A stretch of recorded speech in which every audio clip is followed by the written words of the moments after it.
তো বাথরুম তো তোমাদের আগে দেখিয়েছি, তোমরা অনেকেই বলেছো বাথরুমটা ভালো হয়েছে, সুন্দর হয়েছে। আর সত্যি কথা বলতে আমাদের ভালো লেগেছে। আর তোমরা অনেকেই বাজে কমেন্ট করছো, কেন জানি না তোমরা কি পাও বাজে কমেন্ট করে মানুষকে।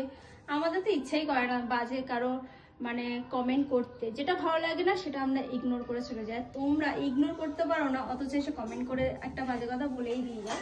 তো যাই হোক, চলো দেখাই। তোমাদের কথা তো কান দেওয়ার লাভ নেই, আমার আরো ভালোবাসার মানুষ আছে, তাদের জন্য দেখাই। এই যে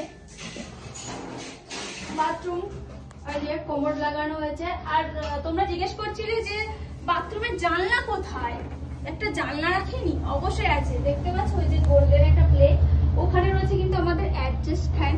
আর ওখানে কিন্তু ফাঁকা রয়েছে, তো ওটা দেখতে অন্যরকম লাগছিল বলে তাই তোমাদের দাদা ভাই একটা প্লেট লাগিয়ে দিয়েছে, এর জন্য কিন্তু দেখতে সুন্দর লাগছে। ওখানে কিন্তু ফ্যান আছে।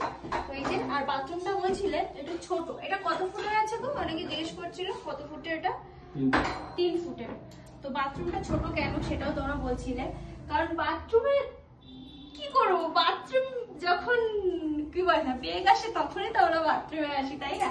তো এর জন্য একটু ছোটর মধ্যেই আমরা রেখেছি, একদম ছোট না, 3 ফুট ইজিলি সুন্দর ব্যবহার করা যায়। আর অনেকটা লম্বা কিন্তু আমাদের বাথরুমটা। তো বাথরুমে যেটুকুখানি প্যাসেজ বেরিয়েছিল আমরা সেইটুখানির মধ্যে করেছি, আলাদা করে ভেঙে চুরে এইগুলো করিনি। তো এই যে হলো বাথরুম, তোমাদের দেখিয়ে দিলাম।